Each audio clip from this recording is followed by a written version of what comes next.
Okay. Okay, so please make sure na naka-off yung microphone ninyo. Then mamaya, of course, kailangan natin ng interaction. Okay, kahit online lang. So, 7, then parating pa yung iba. Okay, so we will discuss or ang ating discussion this morning will be on Criminal Law Book 2. So natapos na natin ang Book 1, PCGS, Human Rights, then Evidence, Procedure, and Court Testimony. So book 2 na lang para makapag-proceed na tayo sa LEA. So natapos na rin natin ang correction or correctional administration. So, 'di ba? Na yung ating board exam na schedule siya or na-reschedule siya on February 2, 3, and 4. So, marami pa tayong time to ano. But of course, January will be our final coaching. So, mapa-early siguro. Then, after that, syempre, kailangan yung ano, you will under my ano pa rin, before kayo mag-take ng board examination. Okay? So, ayan. So, sa ang book to natin, of course, meron tayong mnemonics na gagamitin dyan para hindi ninyo makalimutan. So, take note. So, sundan nyo ako ha. So, we have 14 titles of the Revised Penal Code Book 2. So, that is 14 titles from Title 1 to Title 14. So, meron tayong mnemonics dito, class, na nakalagay. So, basahin natin. So, we have Napufufi, Napupupi, Opompo, Tripi, Chasib, Hokya. Wait lang, i-off ko muna yung mga mic na iba. Naka-on kasi. Okay, so again, so we have the mnemonics dito sa book to para hindi niyo makalimutan or para ma-retain agad yung 14 titles kasi very important na kasi pagdating sa board exam sa pressure or sa takot ninyo, makakalimutan nyo na kung anong particular title meron tayo. So again, we have 14 titles of the Revised Penal Code Book 2. So we have the acronym here, Napupupi, Opompo, Tripi, Chasib, Hokya. Again, so we have Na, Fu, Pupi, Opompo, Tripi, Chasib, Hokya. So ayan, in that way, ma-memorize na natin or malalaman na natin yung 14 titles during using that acronym na meron tayo. So again, Napupupi, Opompo, Tripi, Chasib, Hokya. Yung Title 1, okay, yung Title 1 natin, yung that stands for na, ibig sabihin, that is National Security and Law of Nations, kasi na. Then, let's proceed sa FU, yung FU. Yung FU, Title 2, that is Crimes Against Fundamental Laws of the State. Then, we have PO, yung Title 3 natin, class, that is Crimes Against Public Order. Yung PI, that is Crimes Against Public Interest. Yung letter O, yung Title 5 natin, of course, that is relative to opium and other prohibited drugs. But of course, we already have the special law, which is the Republic Act 9165. So wag na natin basahin yung Title 5 under Criminal Law Book 2. Then we have PUM, yung Title 6 natin, that is Crimes Against Public Morals. Yung PO, that is Title 7, that is Crimes Against Public Officers. Then, of course, we have here the 3P. Okay, yung 3P, so yung Title 8, of course, alam natin, that is Crimes Against Person. Next, yung Title 9, that is Crimes Against Personal Security and Liberty. Then, of course, Title 10, another P, that is Property. Ang Title 11 natin, that is, it stands for CHA. Ibig sabihin, that is Crimes Against Chastity. Yung CIV, that is Crimes Against Civil Status of Persons. And yung HO naman, yung 1313, that is Crimes Against Honor. And 14, that is Quasi-Offenses. So again, so under the Criminal Law Book 2 class, para hindi nyo makalimutan yung minimemorize ninyo, so meron tayong acronym dyan na NAPUFUPI, Opompo, 3P, Chasib, Hokya. Okay? So, in that way, hindi na kayo magkakamali pagdating ng board exam kasi nakano na yan eh. That is for long-term memory. Okay? For memory ninyo. So again, yung Title 1, that is Crimes Against National Security and Law of Nations. Title 2, Fundamental Laws of the State. Title 3, Public Order. Title 4, Public Interest. Title 5, Relative to Opium and Other Prohibited Drugs. Sorry. Title 6, Public Morals.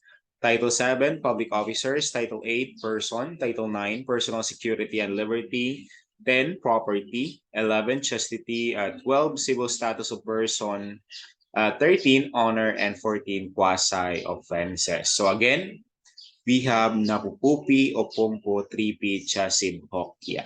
Okay, that is in our criminal law book 2. Nasundan nyo ba, class? Nasundan ninyo?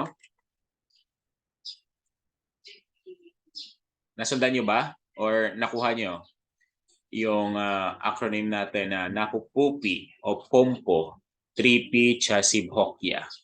Okay, very good. So mamaya after na ating discussion, so dapat isulat nyo lahat yung mga acronym na binibigay ko sa inyo, di ba? So halimbawa sa procedure, so we have the 3 PubRam, PrepTune, NAPS Pro. So lahat i-memorize nyo yan para that is for long-term memory. So again, ang coverage ng criminal law book 2 natin is Napupupi, Okompo, Tripi, Chasim, Hokya.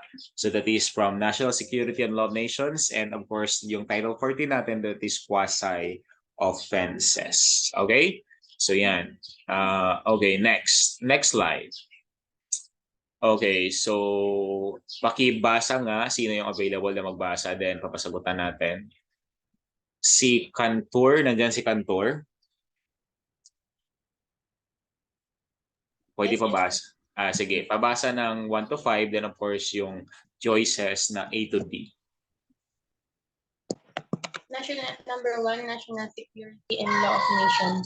Fundamental law of the state, public order, related to opium and other prohibited drugs. A, social crimes.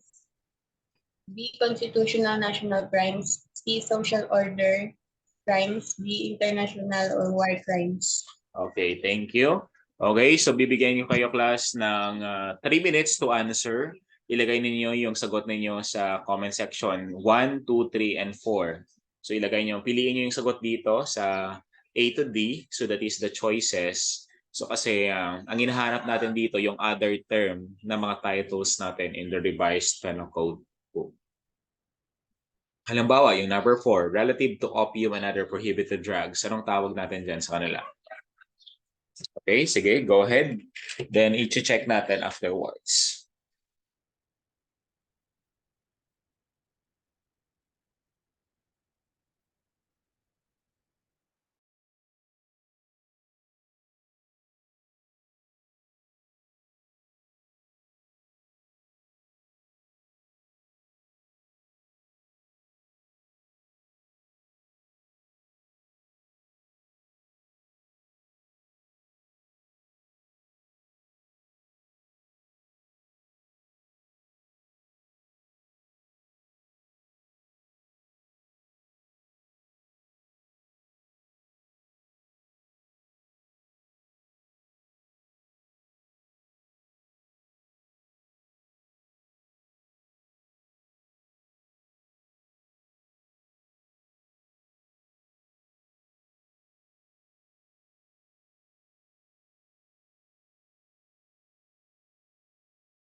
Sige, so saan yung sagot nyo class? Pakilagay sa comment section.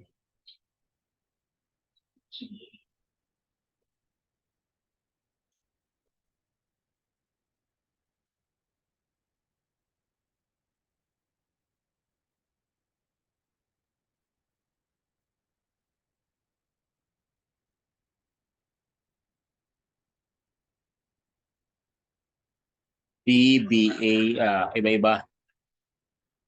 Sige, mamaya. Tingnan natin kung sino yung may tamang sagot. Lahat sumagot class ha, para mas maganda yung ano natin. Interaction.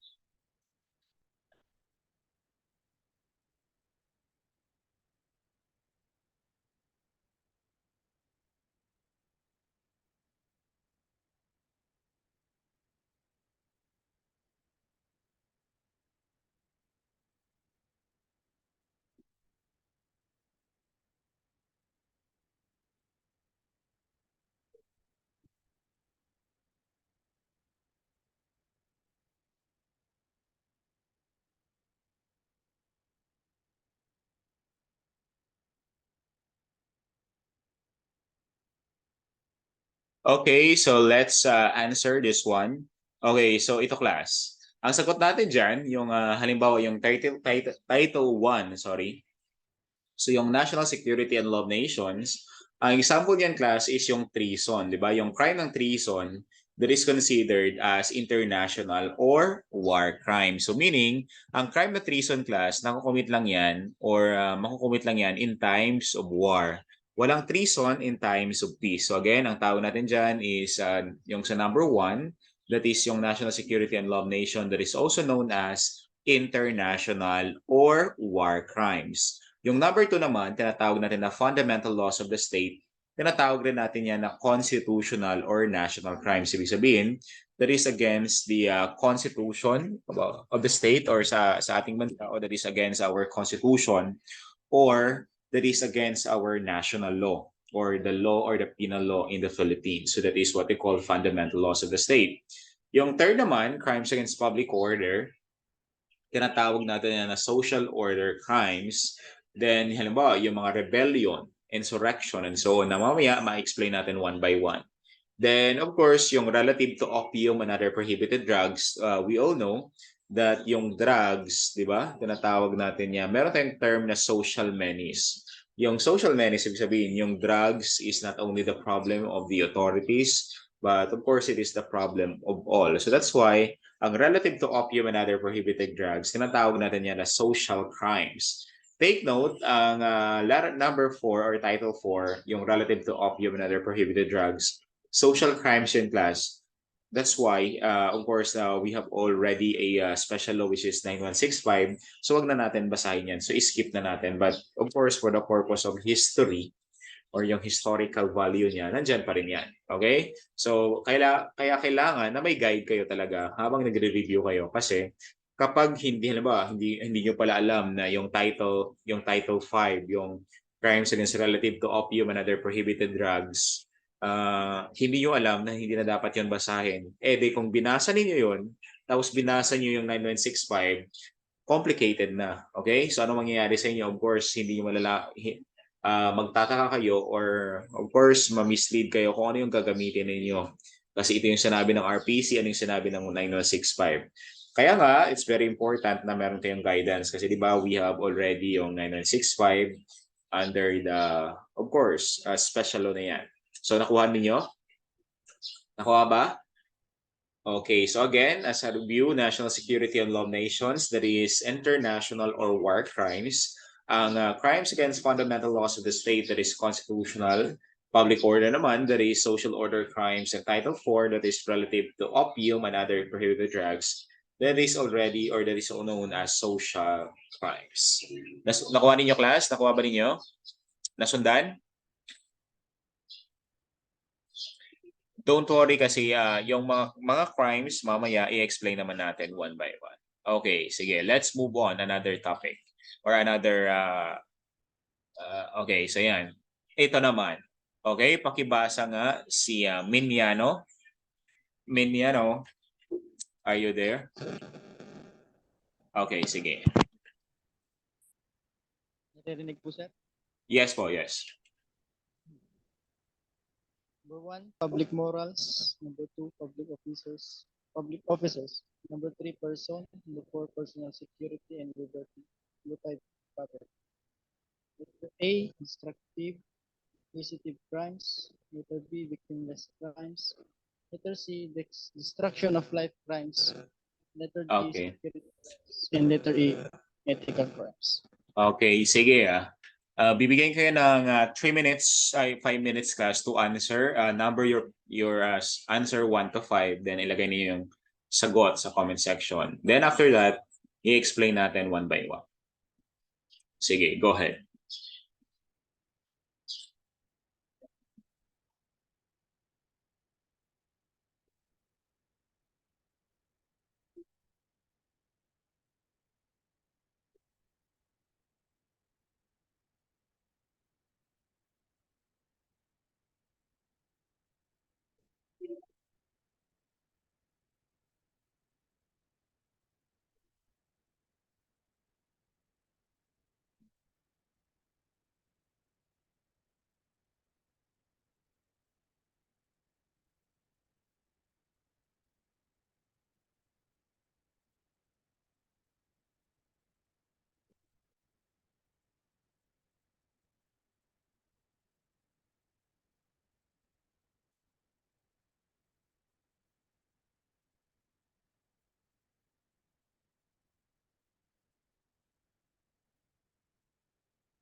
Okay, so isa pa lang sumagot.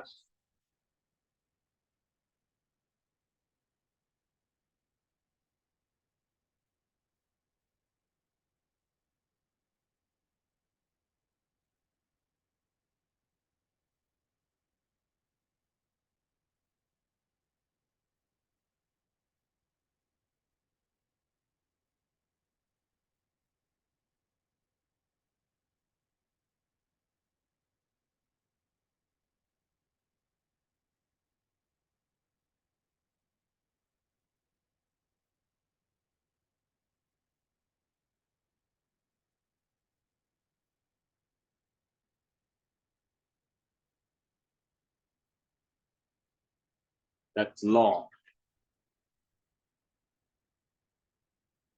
Okay naman pala yung numbers natin, class.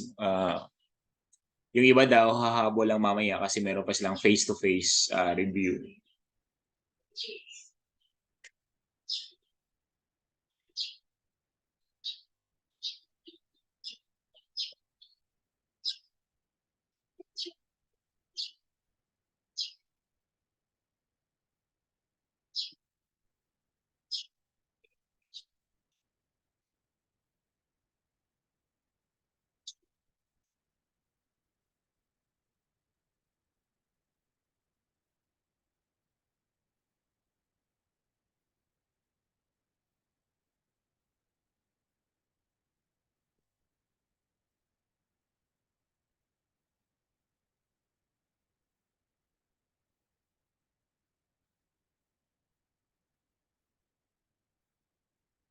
Okay, 2 minutes left.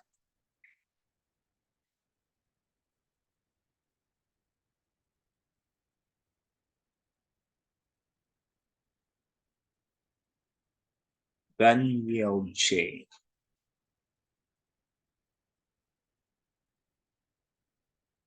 Eight, 9, 10.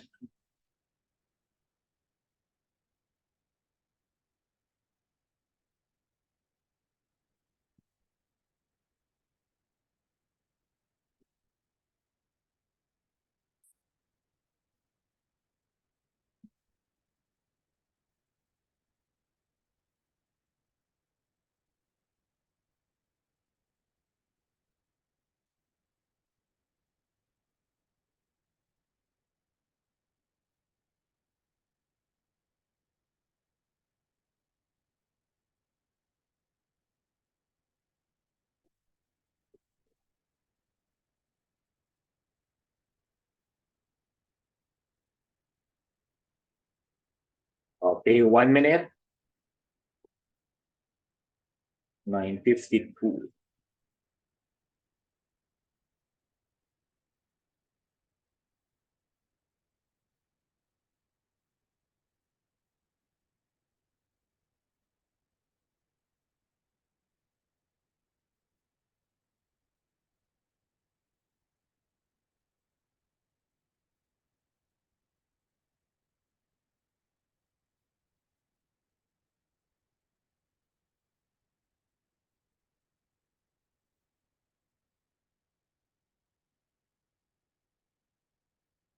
Ito, 53.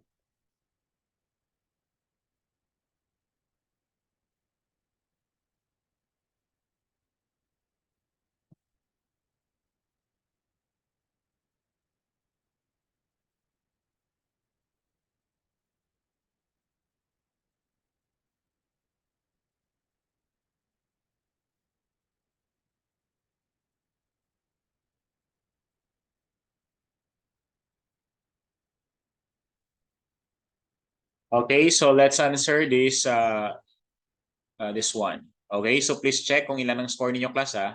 Pakilagay sa comment section. Okay, so pag sinabi nating public morals, of course, that is a letter, no. Nagabaliktad to, class. Actually, yung number 2, yung crimes against public officer, that is letter E. Okay, that is letter E, ha. Baka magtaka kayo. Yung crimes against public morals or committed by public officers rather, that is considered as ethical crime. So, i-connect natin. That is letter E. Then, yung public morals naman, of course, that is what they call victimless crime. Pag sinabi natin victimless crime, there is no complaining party or there is no complaining victim. So that's why tinatawag siya na public morals. Then yung crimes against public person or crimes against person that is considered as destruction of life crime. So halimbawa, yung homicide, yung murder, yung physical injuries and so on, that is crimes against person. So ang nade-destruct dito or nade-destroy dito yung life. Kaya that's why ang crimes against person, kino-consider diyan or tinatawag natin yan na destruction of life crimes. Then we have the crimes against personal security and liberty. Tinatawag natin yan na security crimes. Then of course, yung crimes against property, tinatawag natin yan class as destructive or acquisitive crimes. So again, ang crimes against public morals, tinatawag natin yan class the victimless crime. Halimbawa, yung crime na prostitution, di ba? In a crime of prostitution, walang complaining party or walang complaining victim. That's why it is considered as victimless crime. Yung crimes against public officers, of course, so we have meron din tinatawag na ethical crimes. Kasi di ba ethical, so meaning yung what we call this, yung public officer, ibig sabihin yun yung mga do's and don'ts na dapat hindi gawin ng isang public officer employee kapag in their performance of their function. So again, ang public officer, that is an ethical crimes. Ang person naman, that is destruction of life crimes. Ang personal security and liberty, that is security crimes. And of course, yung property, tinatawag natin yan ngayon na destructive or acquisitive crimes. Okay? Naintindihan niyo ba, class? Ilan ang scores ninyo? Pakilagay nga sa comment section. Ilan ang score niyo?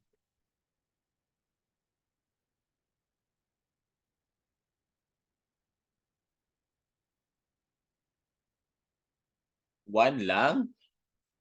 Hindi pa hindi pa kayo familiar sa ganito or hindi naturo sa inyo during your college days or during your review? Hindi ba 'to naturo yung ganito? Yung other term ng mga title? Bakit may 2, bakit may 1? So meaning first time niyo na encounter or ano? Hindi ba naituro? Walang ganyan sa school namin. Bakit ganon? Okay, so ayan. So that's why kung hindi naturo class, so dapat kailangan nyo talaga mag-focus kasi 'di ba? Marami pa kayong ma-discover or dapat talaga mag-prepare pa kayo kasi marami pa kayong ma-discover as we go on with our discussion. Okay, so walang ganun daw. Walang ganun daw sa school nila, JB. So bakit ganon? Okay, dito tayo sa next slide class. Okay, next slide. Okay, so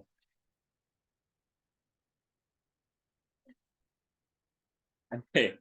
Sige, marami pa kayong malalaman dito. Okay, so saan si Miniano? Miniano Elvira? Can you read po? Ay, tapos na si Miniano, no? Ay, si Daniel pa. Thank you si Miniano. Si Daniel na muna. Yes, sir. Daniel J. Thank you. Daniel? Nandyan, ay, available ba si Daniel or magtawag ako na iba? Si, wait lang. Ay, sige, sorry. Okay lang, sorry. Si ano kaya? Dito tayo sa baba. Si Sharon Rose. Available ba si Sharon Rose to read our next exercise? Sharon Rose? Or sino ang available class? Paki-raise ng hand para siya na lang yung tawagin.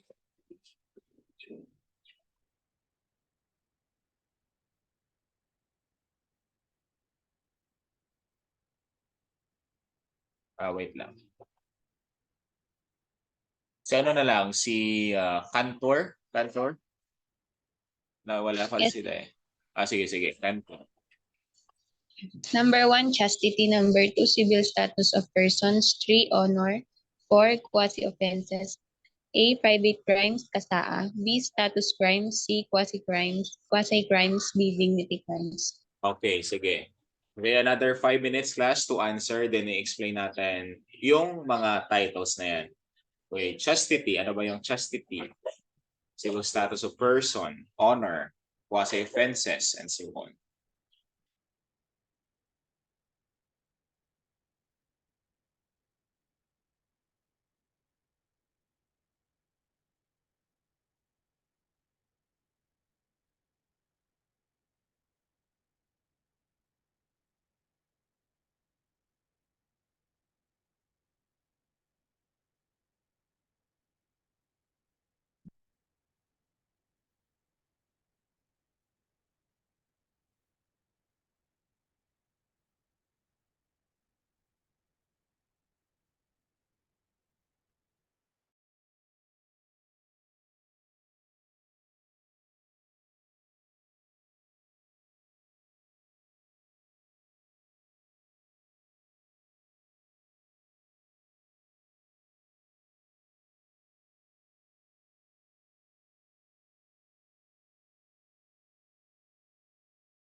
Okay, 2 minutes left.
Okay, so let's answer this one, class.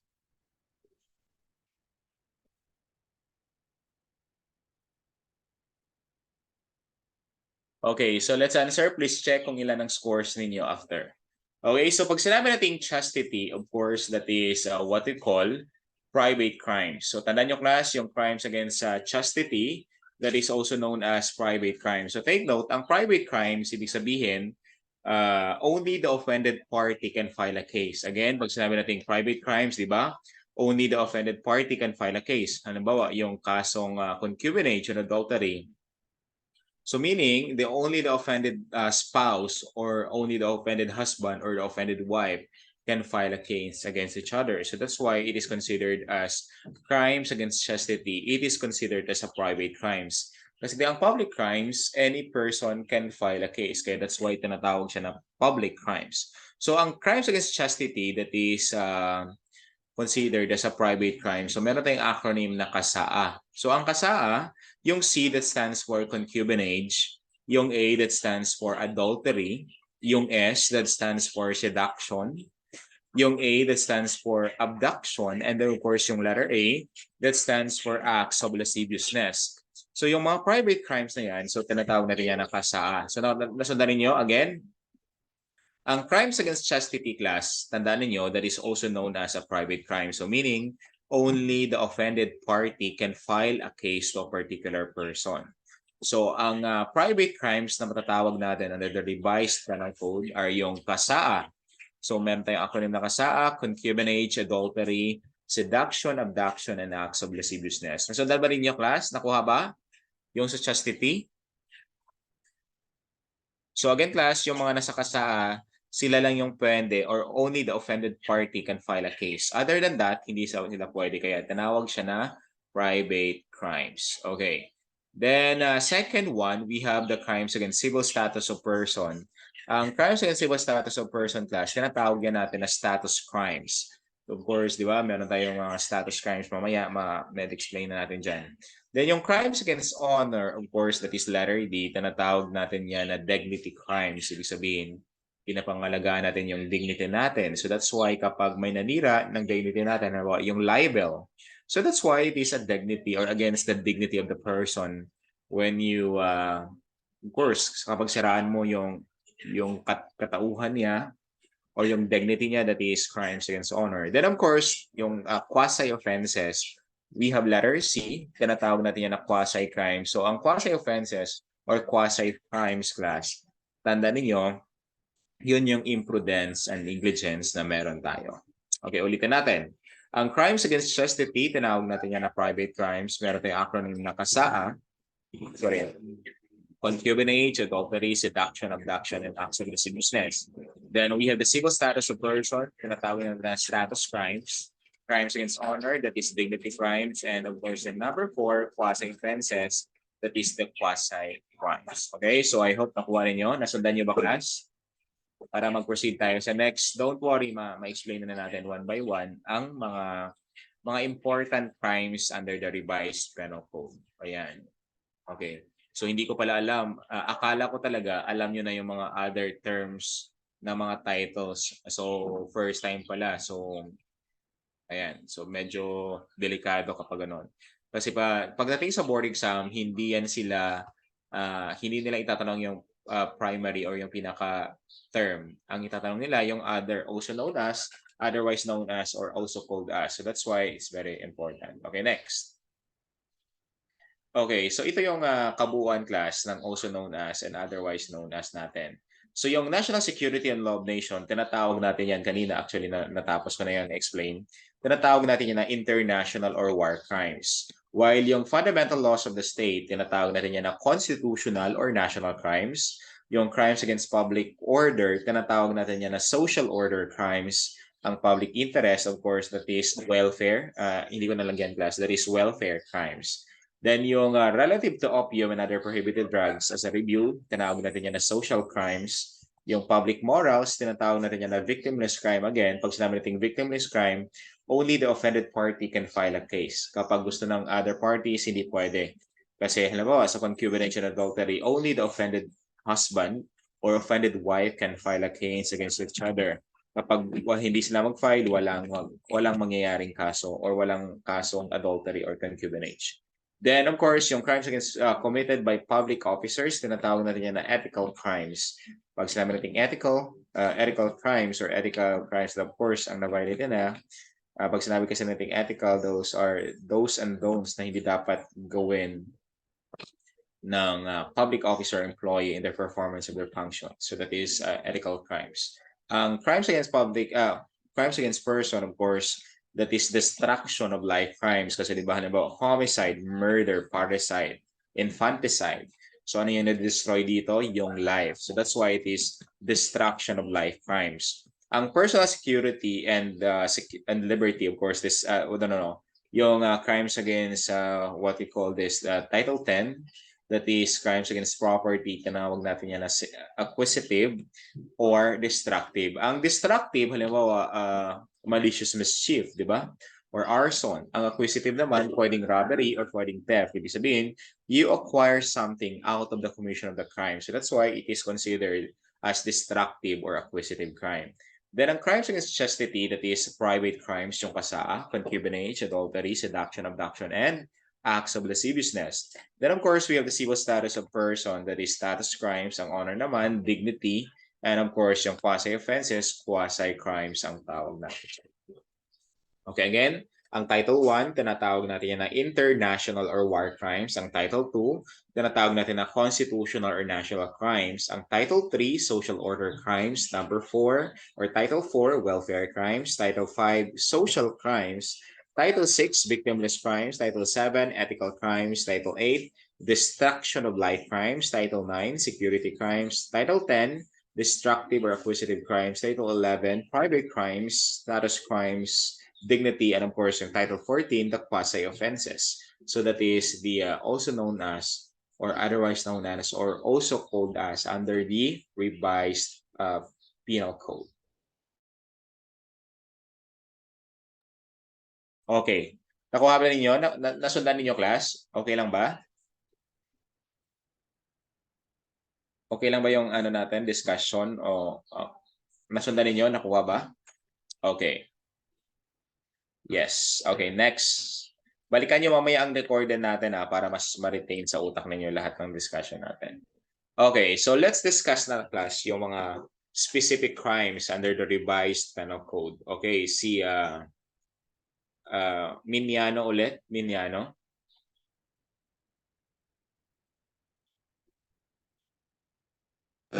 Yes, sir. Okay, sige. Number one, treason. Number two, arbitrary detention. Number three, delay in the delivery of detained persons to the proper judicial authorities. Number four, expulsion. Five, violation of domicile. Letter A, two-witness rule. Letter B, public officer or employee detains. Letter C, 12-1836. D, compel change residence. Letter E, public officer or employee enter dwelling. Okay, sige. Okay, bibigyan ko kayo ng 5 minutes class to answer. So kunin nyo yung keywords or yung pinaka elements ng crime na yan dito sa table 2. Okay, so what is treason? And of course, number 5, violation of domicile. Anong tawag natin yan?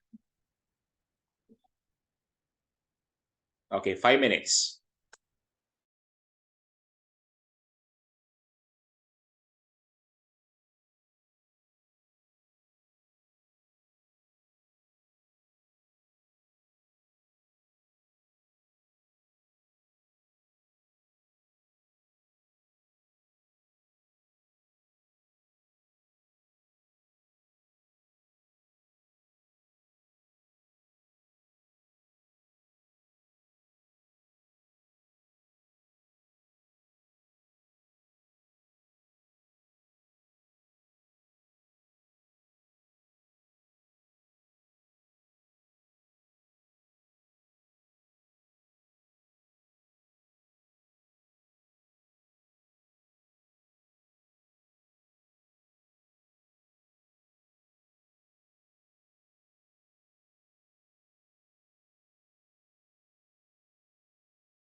let's discuss, class, kung tama yung mga sagot ninyo.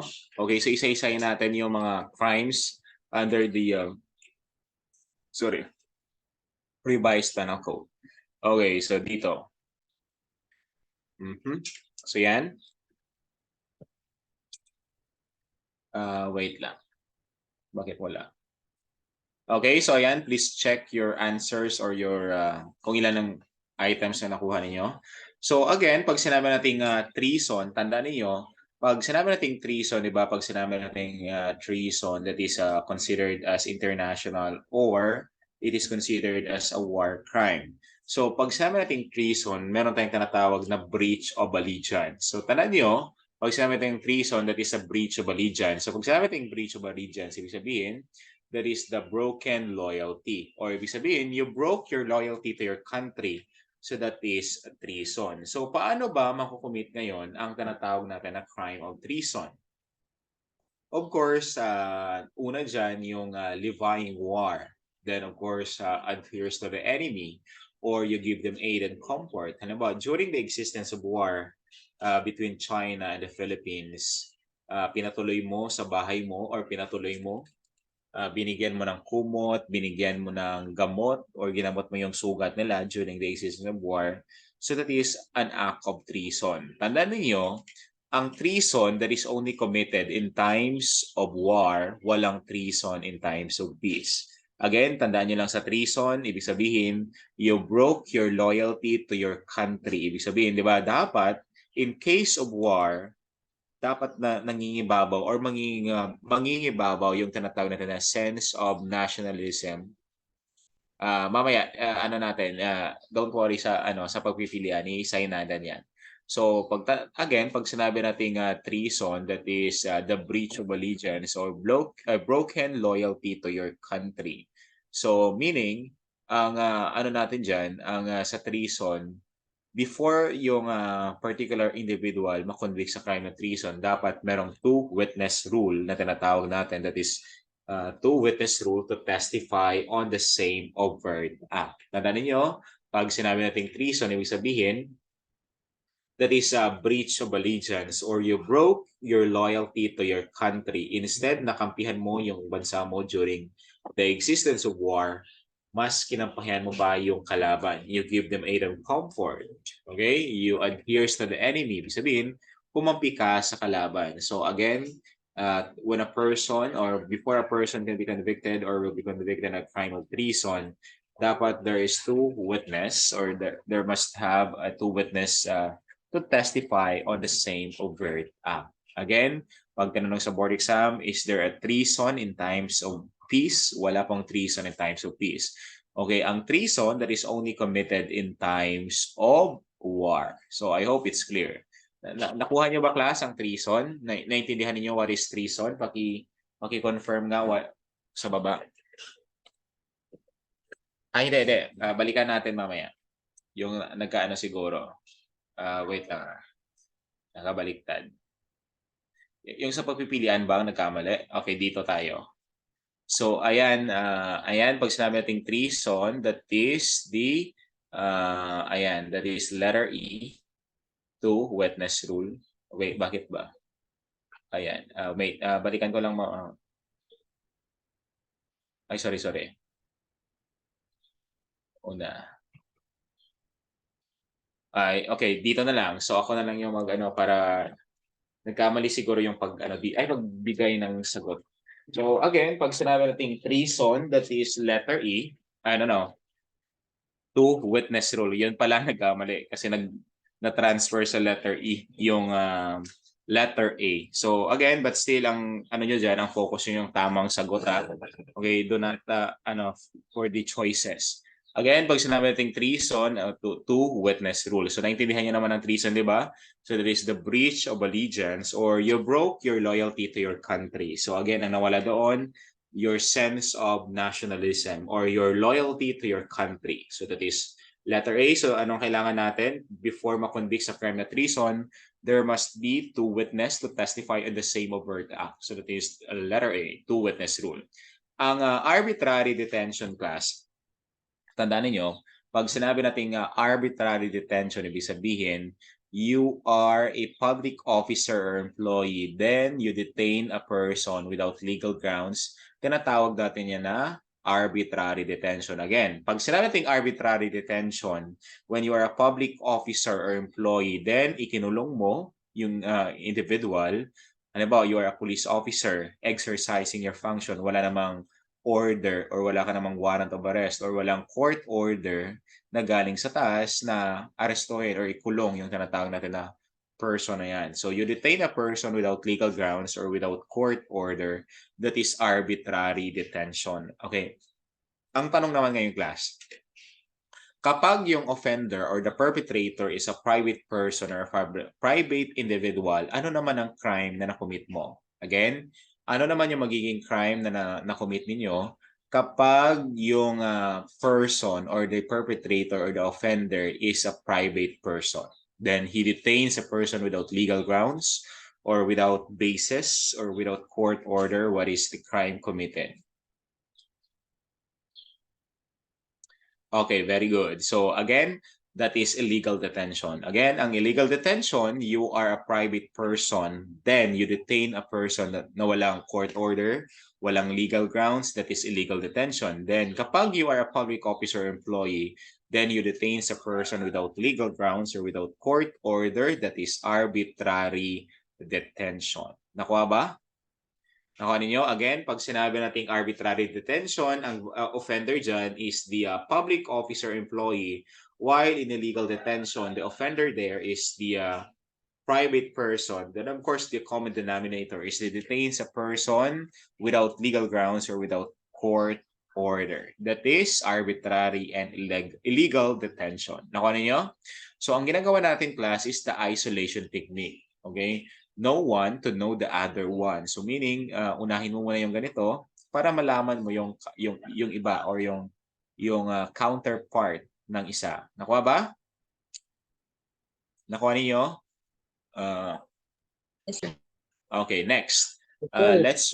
Ayan. Okay na tayo sa arbitrary detention kasi isa-isahin natin ang crime class para mas malaman ninyo. Kasi ang dali lang naman ng book 2 kapag nakafocus kayo sa elements. Kapag nakafocus kayo sa elements or kapag na-explain ko yan sa inyo, ang elements ng mga crimes na to walang problema sa board exam.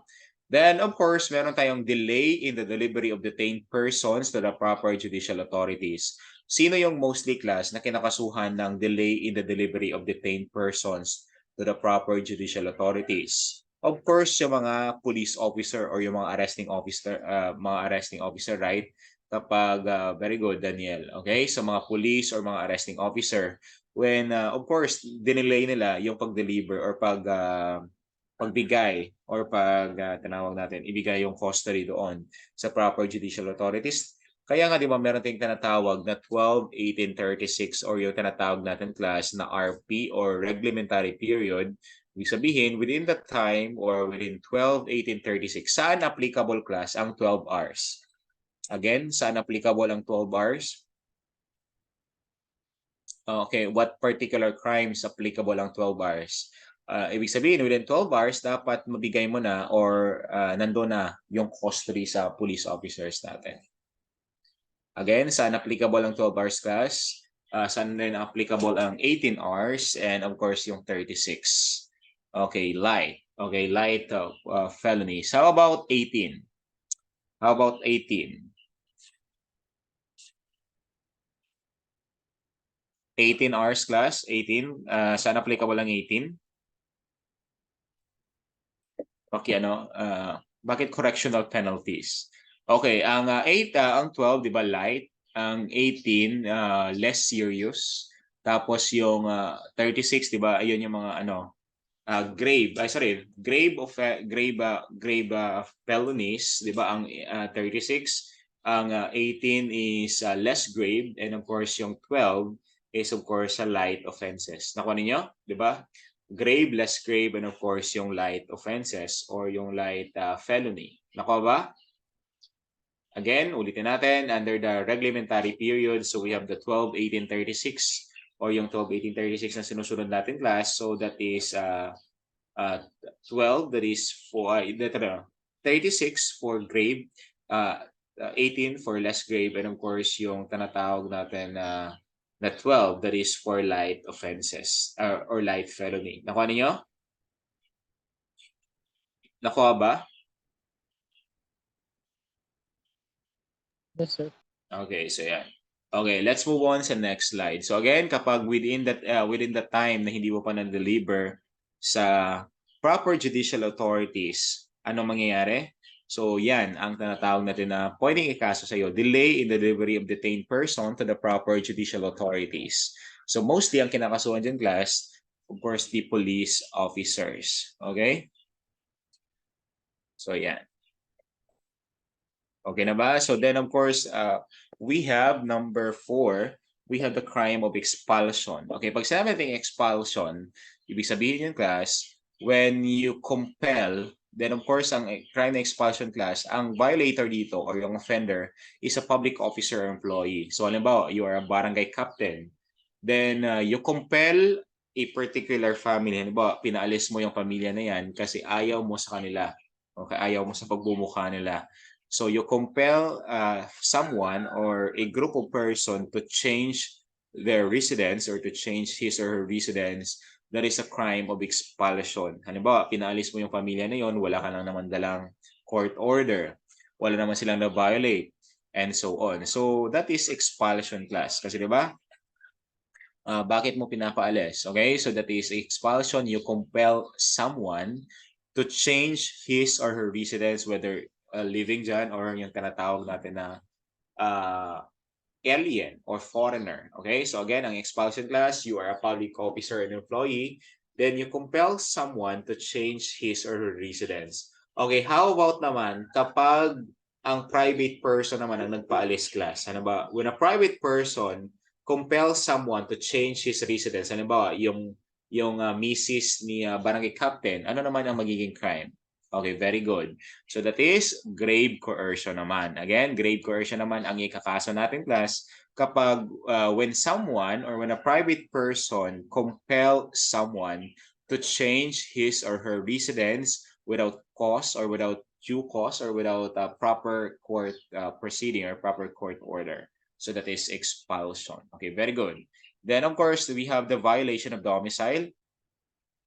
Tandaan ninyo, pag sinabi nating violation of domicile, when a public officer or employee enter a dwelling. So, before tayo mag-discuss ng violation of domicile, dapat alamin natin what is dwelling. Okay? So, pag sinabi nating dwelling, that is any place that is intended for rest and comfort. Again, sorry. Pag sinabi nating dwelling, class, tandaan nyo, any place that is intended for rest and comfort, not necessarily na bahay yan, okay, kahit boarding house yan or kahit anong lugar yan, basta that is intended for rest and comfort under the law, that is considered as dwelling. Tandaan niyo. Ulitin ko, kasi very important, hindi nyo malalaman or hindi nyo ma-apply kapag hindi nyo alam yung ibig sabihin ng dwelling. Again, dwelling is any place intended or that is intended for rest and comfort, no matter how big it is, that is considered dwelling under the law. Okay? So ang violation of domicile, when a public officer or employee enter the dwelling of a person. Okay? So that is a violation of domicile class. Tandaan niyo, pag sinabi nating violation of domicile, public officer or employee, how about naman when a private person enter the dwelling of another, then without the consent of the owner, what is the crime committed, class? Ano naman ang crime na makukumit niya?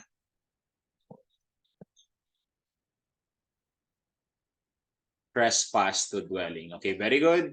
Ang crime na naman-commit niya is qualified trespass to dwelling. Okay, so i-explain natin, class, ano yung kaibahan ni qualified trespass to dwelling sa violation of domicile. Ang violation of domicile, class, you are a public officer or employee. Then, pinasok mo yung dwelling, halimbawa yung bahay, without the consent. Hindi ka nagpaalam sa owner or nagmamayari ng bahay na yon. Then, pagpasok mo doon sa loob, class, you search for document or you search for evidence. Tapos, nung pinalabas ka, you refuse to do so. That is violation of domicile. Ulitin ko para mas maintindihan ninyo ang gaano ka-deep ang violation of domicile. Makakumit ka ng violation of domicile when you are a public officer and employee, Then you enter the dwelling of another person, halimbawa yung bahay. Then pagpasok mo doon, agad-agad nag-search ka ng mga documents, you search for evidence.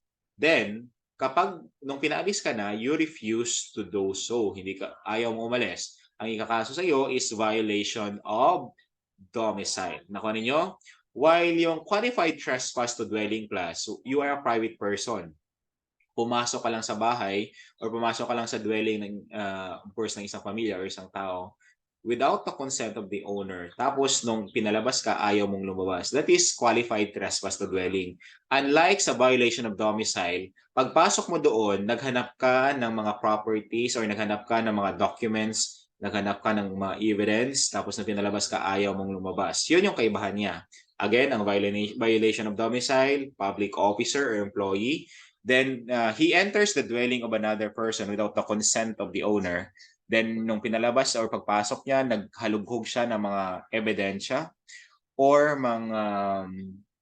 mga bagay doon sa loob ng dwelling. Then nung pinalis siya, ayaw niyang umalis. While ang qualified trespass to dwelling, yes, you are a private person. Of course, hindi ka naghalugog doon class ha. Nung pinalabas ka, ayaw mong lumabas. That is qualified trespass to dwelling. Naintindihan niyo na ba ang kaibahan nilang dalawa?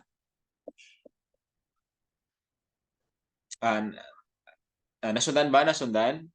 Paki-confirm sa comment section kung nasundan ninyo. Naintindihan ninyo? Yes, coach. Okay, very good. Okay, ulitin natin para mas malinaw. Very good. Yes, sir, malinaw po. Okay, pag sinabi nating treason class, that is the first article, di ba, under the revised penal code book 2. Rule 11. Anong rule ang treason class under the revised penal code? That is, of course, that is the rule 114 in treason. Okay, so very good. Okay, rule 114, very good.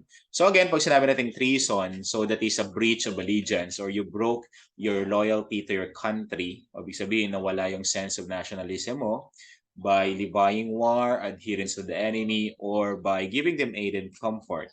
So ang treason, before you will be convicted of crime of treason, there must be a two-witness or yung tinatawag natin two-witness rule to testify on the same overt act before ka makonvict sa crime na treason. Take note, walang treason in times of peace. Ang treason that is only committed in times of war. So that's why ang treason, tinatawag natin yan na international or war crime.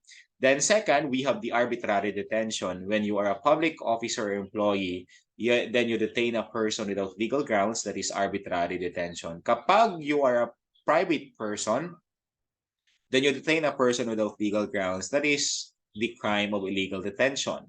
Then third, we have the delay in the delivery of detained persons to the proper judicial authorities following the reglementary period, the 12-1836. Ang expulsion naman, when you are a public officer or employee, then you compel or pinilit mo yung isang tao or isang pamilya to change their residence or lumipat sila sa ibang lugar o lipat nila yung katirahan nila, that is expulsion. Then of course, we have number 5, violation of domicile. Ang violation of domicile, when you are a public officer or employee, then you enter the dwelling of a person, then pagpasok mo doon, you search for documents, you search for evidence, then nung pinalabas ka ng owner, you refuse to do so, that is violation of domicile. Kapag you are a private person, you enter the dwelling of a person without the consent of the owner, then nung pinalabas ka, ayaw mong lumabas, ang kaso mo dyan, class, is what we call qualified trespass to dwelling. So yun yung kaibahan ng violation of domicile and qualified trespass to dwelling. So yun, I hope nakuha niyo ha. So actually 10 na yung 10 crimes na yung na-discuss natin dito. So kung titingnan niyo, madali ninyong ma-comprehend, madali ma-retain kasi nga naka-focus tayo sa elements, di ba? So naka-focus tayo sa elements, then of course ang alam niyo, I hope surface lang yan. So dapat kailangan natin ng deep explanation kasi yun naman ang requirement ng board exam. May tanong ba dito? Sa slide na to, class, may tanong? Meron? Wala na?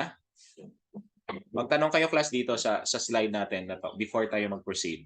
Kung wala, pwede na tayo makaproceed sa next. Wala na ba?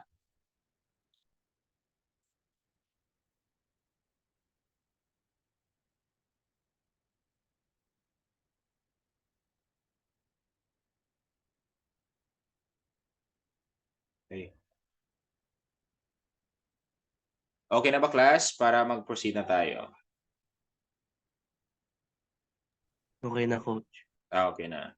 Sige, let's move on sa next. Okay, next tayo. JB, no. Natapos na pala ito. Okay, JB, pakibasa ng 1 to 5. Then of course yung choices. 1. Rebellion or insurrection.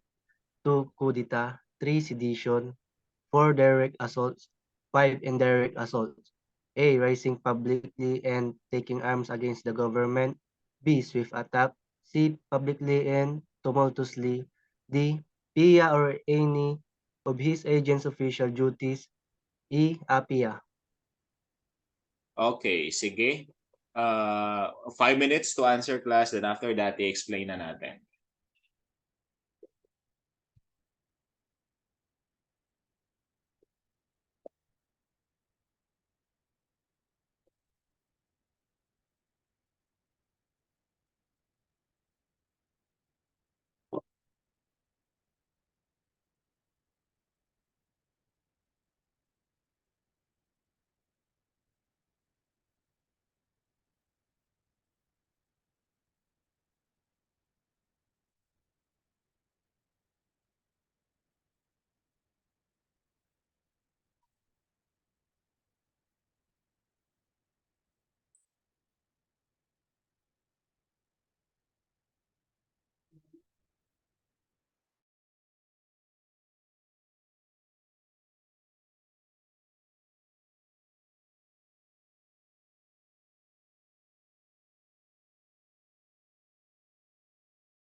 Okay, so let's discuss this one, class.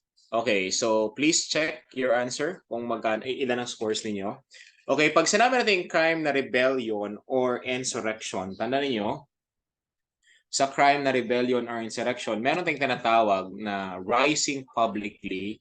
Tandaan nyo lang yung keywords natin, rising publicly and taking up arms against the government. So meaning, armado kayo, class. Ibig sabihin, may mga armas kayo, gusto nyo pabagsakin ang government. So ang crime na nakomit niyo is rebellion or insurrection. Ibig sabihin, naghihikayat ka ng mga ibang tao to join para samahan kayo na pabagsakin or to overthrow the government. So that is rebellion or insurrection. Ibig sabihin, you're rising publicly and taking up arms against the government. So that is the rebellion or insurrection. So that is letter A. Then pag sinabi naman natin kudita, so ang crime na kudita, so meron tayong tinatawag, okay, sino class ang offender or yung mga perpetrator natin in a crimes of kudita? Sige nga, in a crimes of kudita, sino yung mga offender or perpetrator of the crime natin? Sige, ano niyo, pakilagay sa comment section.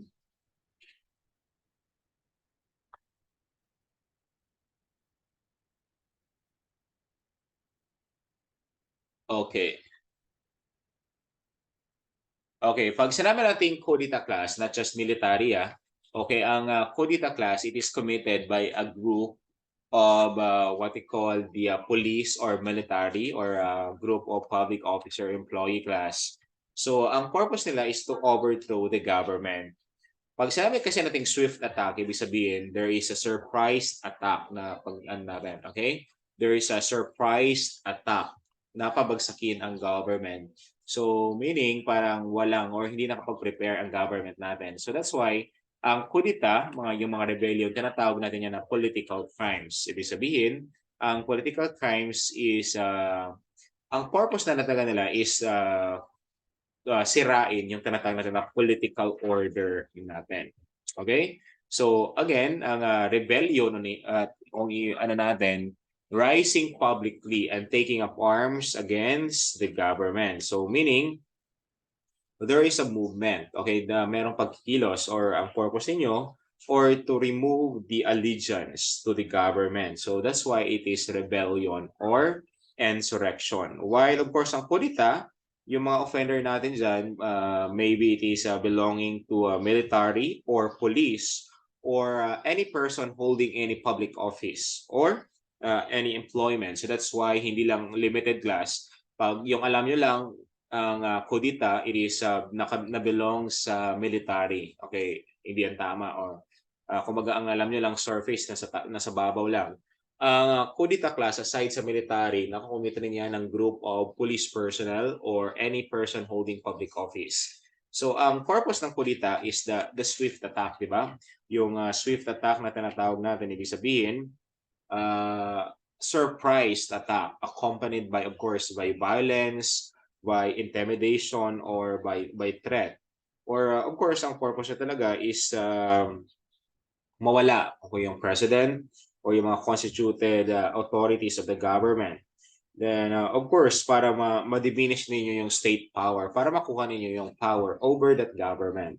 So, di ba, ang famous na nakakommit ng kudita in the Philippines is the group of Senator Trillanes. So, sino ba ang nag-grab bakas or nag-grant ng amnesty sa kay Senator Trillanes? Kasi di ba, Senator Trillanes is a member of the Armed Forces of the Philippines. So that's why ang nakomit na class is what we call kudita. Sino ba yung nag-grab or nag-grant rather ng tinatawag natin na amnesty sa grupo ni Senator Trillanes? Sige nga, on the comment section, sino?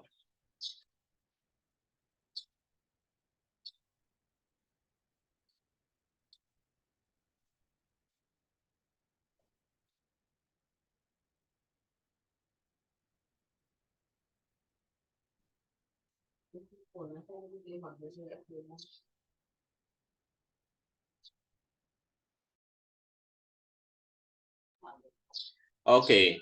So, of course, Benigno Aquino, very good. So, di ba pag sinabi nating amnesty, it is an act of oblivion. Ibig sabihin, parang kakalimutan na walang nangyaring krimen. So, yun yung nangyari kay Senator Trillanes. That's why nakatakbo ulit siya, di ba, bilang senator. Kasi nga, of course, since nakakomit sila ng kudita, pero na-amnesty naman, or nabigyan naman sila ng amnesty. So, swift attack. Then, while ang sedition naman class, that is letter C, you publicly and tumultuously. So ang sa sedition, tanda niyo, of course ang pinaka-purpose ng sedition, you publicly and tumultuously naghihikayat ka publicly, halimbawa during the interview or nag-post ka sa social media mo na ganito, sa ganitong oras magtitipon tayo kasi pabagsakin natin ang government. So that is sedition. Okay? You publicly and tumultuously. Ibig sabihin, naghihikayat ka na mayroong susunod sa iyo para pabagsakin ang existing government or pabagsakin ang gobyerno na meron tayo. That is sedition. Okay, dito tayo class sa direct assaults and indirect assault. So, tandaan ninyo, meron tayong tinatawag na person in authority or PIA. Then, of course, we have a PIA or agent of person in authority. Pag sinabi nating person in authority, any person vested with jurisdiction, ibig sabihin, mataas yung nasusakupan niya, tinatawag natin yan na person in authority. Again, ulitin ko, pag sinabi nating person in authority, any person vested with jurisdiction, they are deemed considered as person in authority. Okay, ibig sabihin, tandaan niyo class, ang person in authority, halimbawa si Chief PNP. So ang whole PNP organization is under the arm of the Chief PNP. So that's why kino-consider yung Chief PNP class as the person in authority. While yung patrolman or patrolwoman, tinatawag natin yan na agent of person in authority kasi they are tasked in the performance of course, for the maintenance of peace and order. So ang tawag natin dyan is agent of person and authority. Aside from that, aside sa police officer, PDEA agent, NBI agent, and so on. So ulitin natin, pag sinabi natin person and authority, any person that is vested with jurisdiction are deemed considered as person and authority. While ang agent of person and authority, ibig sabihin, they are tasked with the performance of public functions, are considered, or they are tasked for the maintenance of peace and order, they are considered as agent of person and authority. So dito sa direct assault and indirect assault, kasi marami nagkakamali dito. So magbibigay ako ng ng scenario, then ilalabas ninyo or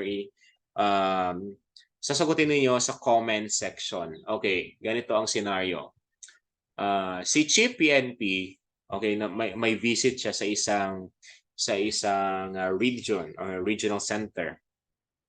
Then in the performance of his function, okay, na habang naglalakad siya together with agent, yung patrolman na escort niya, inassault siya ngayon or tinadyakan siya ng tinatawag natin na private person.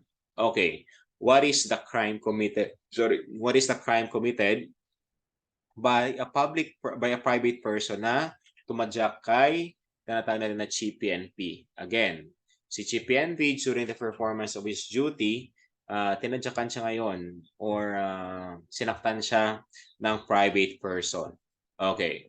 So ano ngayon class ang crime na nakomit niya? Direct assaults or indirect assault? Sige, lahat. Okay, very good. So that is direct assault. Okay, halimbawa or how about naman kapag nakita ni patrolman yung escort ni Chief PNP, tinulungan niya si Chief PNP, tapos pati siya inassault rin ng private person. Ano yung crime na nakomit class? Is that direct assault or indirect assault?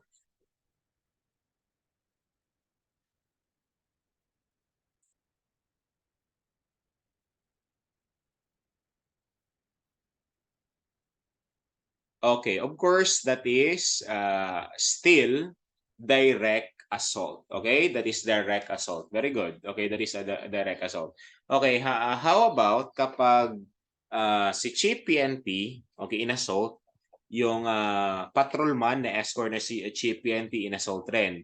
Then, halimbawa, nakita ng isang private person, tinulungan si Chief PNP, tinulungan si patrolman, Tapos, nung tumulong siya, pati siya pinagsasampal or pinagtatadyakan. Ano ang crime na nakomit ng private person against yung private person na tumulong rin, class? Ano yung magiging crime na ano natin doon? Again, ano yung crime na makomit natin doon kapag pati siya inassault rin? Is that direct assault or indirect assault?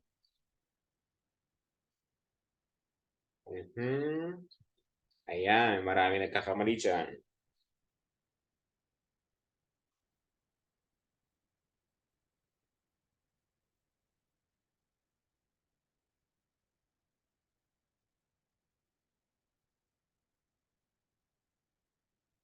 Okay, again, ulitin ko si Chief PNP naglalakad siya, di ba? Inassault si Chief PNP.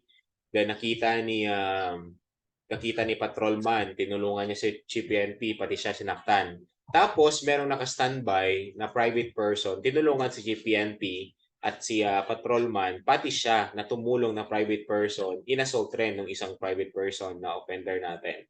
Ano ngayon ang magiging crime or ano yung krimen na nakomit ni private person sa private person na tumulong kay Chief PNP at kay Patrolman Glass? Physical injury, indirect assault, sure.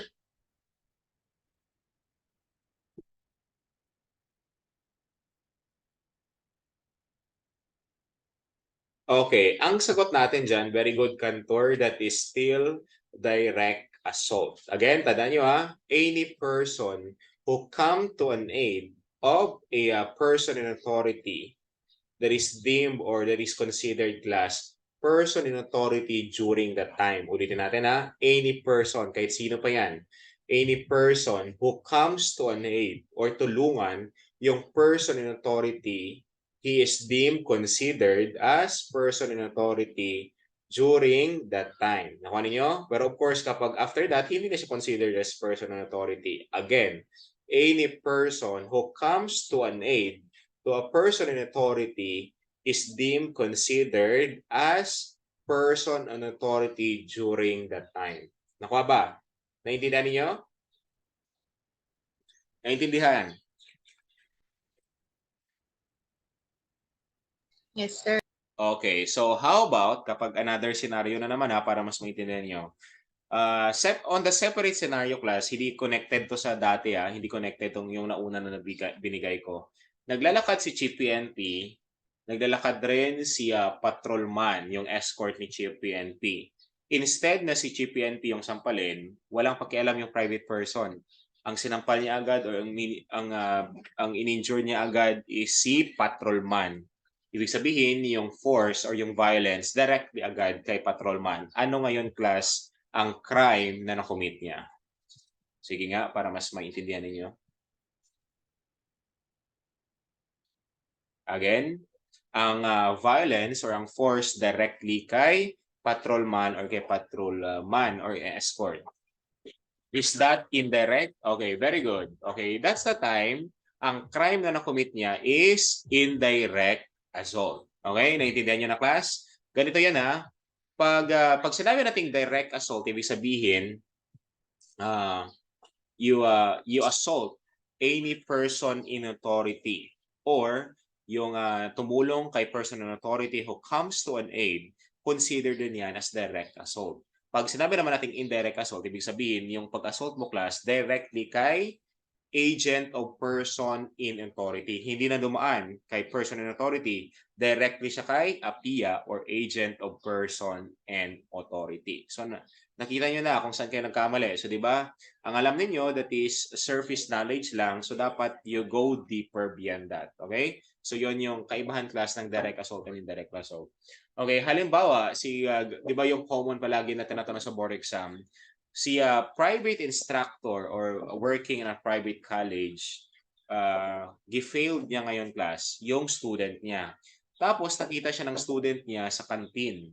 Okay? Sinuntok. Okay, sinuntok niya si sir kasi nga bakit niya binagsak. Okay, ano ngayon, class, ang crime na nakomit niya? Ng pagsuntok niya kay sir, yung private instructor natin.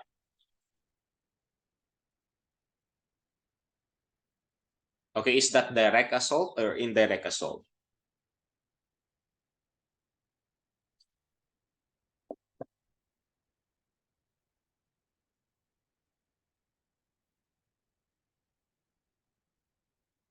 Okay, that is considered class as direct assault. Kasi nga, di ba, any private person or any private teacher or any private person or yung sa they perform, halimbawa, yung mga deans, yung mga private teacher or private instructor, in the performance of their duty, kapag in-assault sila class, they are deemed considered as person in authority. That's why ang tawag natin sa kanila is, or ang crime na nakomit niya is direct assault.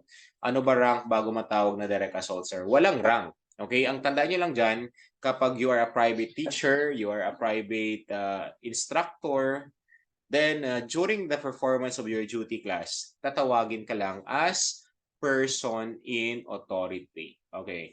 Sa PNP, sir, okay, bakit may rank?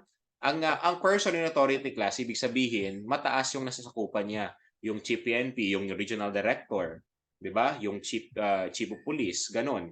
So aside from that, the rest ang tawag na natin doon is agent of person in authority. Kasi di ba ang person in authority, again, ulitin ko vested with jurisdiction, ibig sabihin siya yung head. May nasasakupan siya. Si mayor, si governor, si barangay captain, and so on. Okay? So kapag inassault mo sila, ang crime na nakomit mo is direct assault. Okay? Nakuha ninyo? Okay, how about connected pa rin doon sa tanong ko kanina, class? Sub-question number 2. Okay. Nung, di ba, failed ni instructor si student, then nagkita sila ngayon sa isang bar. Okay, doon sa bar. Doon niya inassault si instructor. Doon niya sinuntok si sir. Okay, sa bar. Nagkita sila doon. Ano ngayon ang crime na nakomit niya laban kay sir? Kasi di ba, failed niya.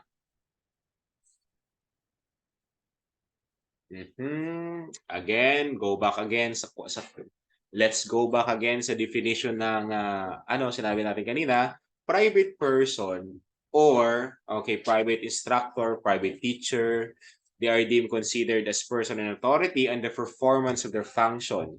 Outside of the school, kasi di ba private teacher na sila or private instructor, hindi na yan sila tatawagin class as person in authority.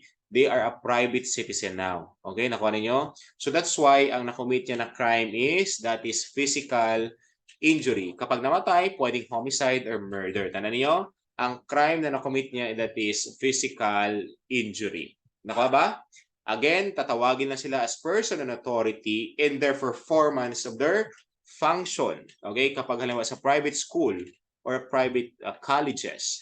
So that's why outside of the area of responsibility or outside with the school, kino-consider na natin yung class as a regular crime. So that's why ang proper crime na nakomit niya or ang proper crime na ikakaso natin, that is physical injury. Nakuha ba? Nakuha ninyo? Naintindihan nyo na ngayon? Okay, so marami pa rin nagkakamali, so that's mabuti na check natin kasi delikado pagdating ng board exam. Okay, so that is physical injury. Okay, ulitin natin yung contents natin dito. Okay, pag sinabi natin rebellion class, ibig sabihin you're rising publicly and taking up arms against the government. Ibig sabihin armado ka for the purpose of overthrow the government or overthrowing the government. Ang kulitin naman, there is a swift attack. Ibig sabihin, there is a surprise attack para pabagsakin ang gobyerno. Ang sedition naman, ibig sabihin, you're rising publicly and tumultuously. Ang direct assault, of course, we have, ang direct assault, we have, of course, the PIA or person in authority or any of his official agents. Ang indirect assault naman, of course, a PIA. Tandaan niyo, ang person in authority directly vested with jurisdiction. Ibig sabihin, malaki ang nasusukupan niya. Halimbawa, si PNP, mayor, governor, chief of police, barangay captain, and so on. Then, of course, ang indirect assault was the agent of person and authority or a PIA. Okay, yung in-assault mo is agent of person and authority, that is indirect assault. Nakuha ba? Naintindihan ninyo? Naintindihan nyo, class?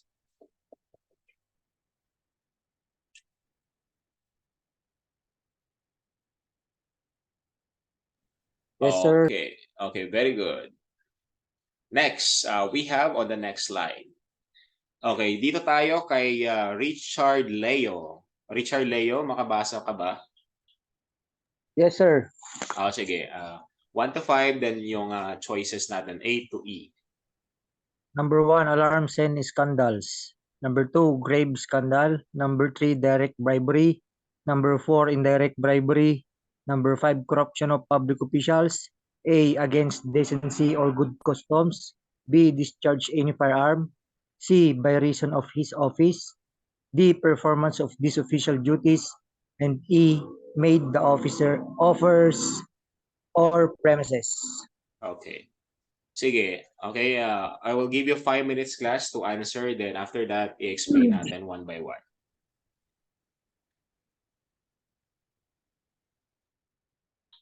B,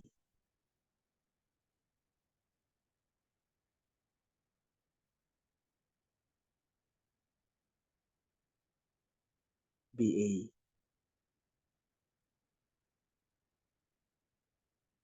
BAC.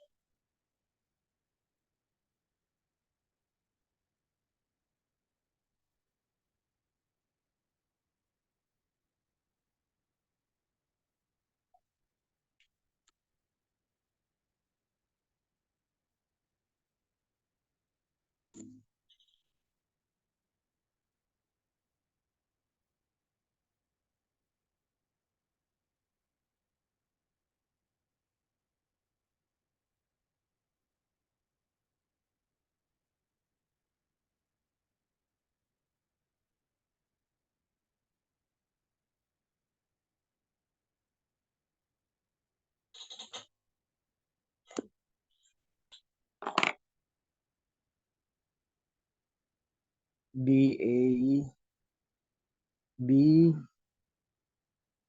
A, D, C,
Okay, 2 minutes left.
Okay, so let's answer this one class.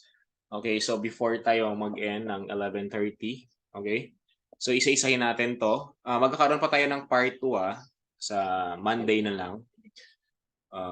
Pero of course, ano tayo, para matapos natin yung book 2, isa-isahin natin one by one. Okay, please check kung tama yung sagot niyo. Pag sinabi natin alarms and scandal, okay, so tandaan niyo when you discharge any firearm, when you discharge any firecracker on the air, that is alarms and scandal. So meaning that cause trauma or a traumatic experience sa mga, of course, sa nakapaligid sa inyo or sa environment niyo. So ang crime na nakomit natin class is alarms and scandal. Tandaan niyo, alarms and scandal, you discharge any firearm to the, of course, to the air that cause alarm or yung nagpanic or yung traumatic experience sa iba. So that is alarms and scandals. Okay, how about naman class kapag ang ano naman yung crime na nakomit mo kapag nagpaputok ka ng baril, hindi sa taas okay, nagpaputok ka ng baril tapos walang natamaan or wala kang intensyon na patayin or wala kang intensyon na may barilin, basta nagpaputok ka lang ng baril, hindi sa taas. Ano yung crime na nakomit mo ngayon? Again, what is crime you committed kapag nagpaputok ka ng baril nagpaputok ka ng baril tapos walang natamaan? Gusto mo lang. Anong crime na nakomit mo? Kasi di ba kapag sa taas, that is alarms and scandal. How about kapag nagpaputok ka ng baril, walang natamaan?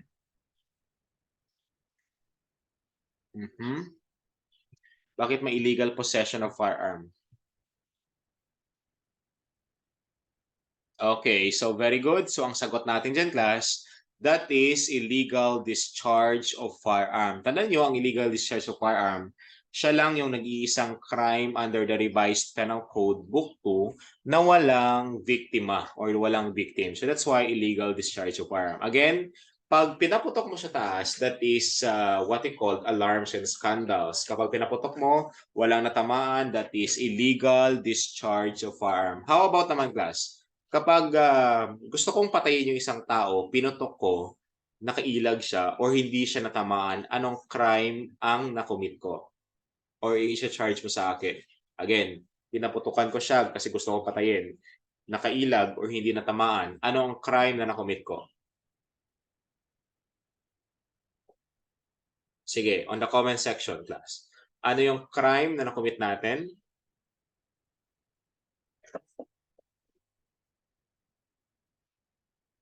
Sige nga, sige. Attempted what? Okay, that is attempted homicide. Okay, so wait lang. Patayin ko lang yun.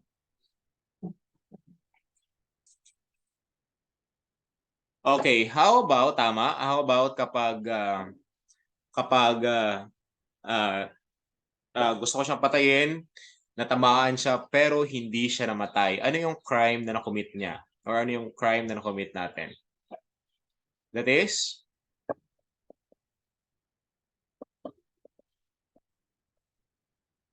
Frustrated homicide.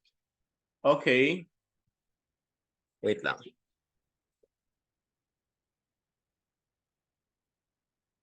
Ayan, mas clear. Okay, so how about naman class? Okay, how about naman class? Sir, pasok po ba sa alarm scandal yung malakas tong tambotso? Hindi po. Hindi yan papasok sa alarms and scandal. Ang alarms and scandals, papasok lang yan kapag nagpaputok ka ng baril or any firecracker, yung bomba. So hindi pa papasok yung malakas na tambutso. Ang crime na nakomit dyan, class, kapag yung sa tambutso, that is charivari. Ibig sabihin, that is discordant voices. Okay, that is discordant voices naman ang tawag natin. Okay, how about naman, nung pinaputukan ko, namatay. Okay? Of course, ano yung crime na nakomit natin dyan? What is the crime committed? Ano yung crime na nakomit, class? Paki-comment. Paki-comment nga, what is the crime committed kapag, ayun nga. Of course, that is consummated. Okay? That is consummated. Homicide or pwedeng murder kapag present yung any of the qualifying or aggravating circumstances. So again, let's summarize. Pag sinabi natin kapag nagpaputok ka ng you discharge any firearm on the air or firecracker, that is alarms and scandal that cause alarm, of course, na traumatic experience sa nakapalibot sa iyo or yung sa community mo, that is alarms and scandal. Then, when you discharge any firearm, walang natamaan, okay? Tinutok mo, walang natamaan, or pumutok, that is illegal discharge of firearm. Tandaan niyo, ang illegal discharge of firearm, that is the only crime under Title 8 of the Revised Penal Code na walang offending party or walang biktima. Kasi diba, that is illegal discharge of firearm. Kapag tinutukan kita, tapos hindi ka natamaan or nakailag ka, that is attempted homicide or attempted murder kapag present yung qualifying circumstances. Kapag tinutukan kita or binaril kita, natamaan ka pero hindi ka namatay, you survived. So that's why it is frustrated homicide or murder. Kapag natamaan ka, namatay ka, that of course, that is consummated homicide or murder kapag present your any qualifying circumstances. Again, kapag itinutok sa taas, that is alarms and scandal. Kapag tinutok mo, walang natamaan, that is illegal discharge of firearm. Gusto mong patayin, nakailag, hindi natamaan, that is attempted homicide. Kapag tinutok mo, natamaan, hindi namatay, that is frustrated. Okay, nung pinaputukan, namatay, that is consummated homicide or murder as the case may be. Nakuha niyo? Nakuha ba, class? Nakuha ba yung ano natin, yung ano doon, yung logic? Okay, wait lang ah. Masyadong mainit. Okay, so very good kasi nakuha niyo na yung ano natin. So di ba? Very ano lang, ang dali lang, very basic lang yung pag-explain na gano'n. So ayan, so explain natin yung the rest na crimes before tayo mag-lunch. Okay, before tayo mag-break. Okay, so pag sinabi nating alarms and scandal, again, you discharge any firearm to the air, okay, that cause alarm or that cause panic sa lahat or yung mga tao sa community natin. Ang grave scandal naman, of course, that is against the decency of God and God custom. Ibig sabihin, nakikita or halimbawa, lalo ng mga bata, okay, so doon kayo naghahalikan, doon kayo nag-ano sa public or merong tinatawag natin na public display of affection na sobra-sobra. Okay? So halimbawa, doon kayo nag-ano, okay? So ginagawa yung mga bagay na yon, so that is against the decency or good customs. Yun yung ikakaso sa inyo. Grave scandal. Ang direct bribery, tandaan nyo pag sinabi natin direct bribery, that is, anong sagot nyo dito? By, of course, that is what we call performance of official duties. That is letter D, okay? Performance of official duties. Ang indirect bribery naman, of course, that is by reason of his office. So, ang direct bribery, of course, class, halimbawa, by performance of these official duties, because binigyan mo ng money or binigyan mo ng award or binigyan mo ng reward in exchange sa ganon, in exchange sa promise, hindi niya na ginawa yung trabaho niya. Di ba? So that is direct bribery. Ang indirect bribery naman, tandaan nyo, by reason of his office, ibig sabihin, kaya nga di ba, indirect. Okay? So, bibigyan kita ng pera or ipapasok ko yung pera sa bangko mo. Okay? Pero alam mo na, kasi sa susunod, yung business ko, huwag mo na i-check. Okay? Padaanin mo na. So, that's why it is indirect bribery. By reason of his office or by reason of his function or his capacity, so para mas papabor sa kanya. So that is indirect bribery by reason of his office. Okay? So yan yung indirect bribery. Okay, ang qualified bribery naman, class, ibang usapan naman ang qualified bribery kapag halimbawa you are an arresting officer tapos ang ganito, you are arresting officer tapos hindi mo in-execute. Halimbawa nakalagay doon, arestuhin mo si Mr. Cardo Dalisay, ang crime na nakomit niya is murder, which is punishable by reclusion perpetua to death. Then, hindi mo inaresto kasi nga nabayaran ka. So, ang crime na nakomit mo, class, is qualified bribery. Okay? Qualified bribery. Tandaan nyo, class, sa crime na qualified bribery, kung ano yung crime or ano yung penalty na hindi mo in-execute or hindi mo inaresto yung tao na yon, yun yung magiging penalty mo under the qualified bribery. Nakuha ninyo? Ang qualified bribery, kapag hindi mo inaresto yung tao na may punishable or may penalty na reclusion perpetua to death, kasi nga binayaran ka in exchange of reward or exchange of money or in exchange of promise, ang crime na ikakaso sa iyo, that is qualified bribery. Tanda niyo, ang qualified bribery, kung ano yung penalty, halimbawa, reclusion perpetua to death, yun rin yung punishment or penalty na i-apply sa iyo ng batas natin. Nakuha ba ninyo? Nag-gets ninyo, class? Nag-gets ninyo? Basta, kapag hindi mo inaresto yung tao na may penalty ng reclusion perpetua to death, that is qualified bribery ang magiging crime or ipapataw sa iyo ng korte. Nakuha ba? Nakuha ninyo? Nakuha ba? Nakuha ba, class? Nakuha ninyo? Para mag-proceed tayo sa corruption of public officials. Nakuha ba? Yes, sir. Okay, so yun So yun, very crucial yung qualified bribery. So dapat kapag halimbawa you are a public officer or you are magiging police kayo in the future, so dapat alam niyo kung ano yung magiging consequence kapag hindi niyo inaresto yung mga may penalty or may crimes na punishable ng reclusion perpetua to death. Okay, dito naman sa corruption of public officials, of course, that is kapag the one, okay, yung any person or any private person, the one who bribe, siya yung magbayad or gusto niyang suhulan yung public officer tapos hindi tinanggap ng public officer, ang public officer, class, may karapatan siya to file you a case which is corruption of public officials. Ibig sabihin, the one who made the offers or promises is punishable. Siya yung sasampahan ng kaso. Okay? So, hindi pwede, class, kapag nag-offer ka sa police officer tapos kinuha niya yung pera, ginastos niya, tapos sasampahan ka niya ng corruption of public officials, that is wrong. Okay, hindi ka pwedeng sampahan. Dapat, pwede niyang kunin yon, pero of course, make sure na hindi niya gagastusin. Gagawin niyang laban or panlaban sa kalaban niya or sa tao na nag-made ng promise or offers yung gustong i-bribe siya. So that is corruption of public officials or employee. Ulitin natin, pag sinabi natin alarms and scandal, you discharge any firearm that cause alarm or that cause panic sa community. So that is alarms and scandal. Kapag dito naman, kapag you discharge a firearm tapos walang natamaan, that is illegal discharge of firearm. Kapag nakailag siya, gusto mo patayin, that is attempted. Kapag natamaan siya, tapos hindi namatay, frustrated, kapag namatay talaga, that is consummated.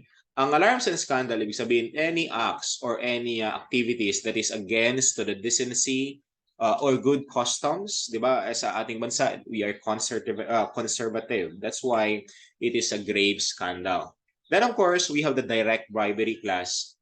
That is in exchange of offer, in exchange of money, in exchange ng performance of his official duties. While in the direct bribery by reason of his office. Ang corruption of public officials naman, the one who made the offers or made the promises is punishable under the revised penal code of corruption of public officials. Okay? So magkakaroon tayo ng part 2 class sa Monday. So sa Monday magkakaroon tayo ng part 2 ng ating discussion sa book 2 din para mag-proceed na tayo on Tuesday sa Leia. Okay? So madali na naman ang Leia class kasi ang gagamitin ko sa inyo yung ano talaga. Okay? So para makapag-isip talaga kayo ng mabuti. After ng Leia, pupunta tayo ng CDI. Okay? So thank you for joining our discussion class this morning. So ilan tayo ang nag-participate. So I hope marami kayo nakuha. Diba? So we are more on the quantity or we are more on the quality ng discussion natin. Kaya iniisa-isa ko yung crime para hindi na tayo babalik dito or mas solid yung foundation nino pagdating niyo sa criminal law. Okay? So, diba? So maganda yung ating discussion today. Then of course, magkikita tayo ulit sa Monday. So mag-chat na ako sa GC. So keep updated class. Then after dito, ibigay ko na yung files natin after ng discussion natin. So thank you everyone. God bless and stay safe. Yes, sir. Thank you po. Thank you. Thank you, sir.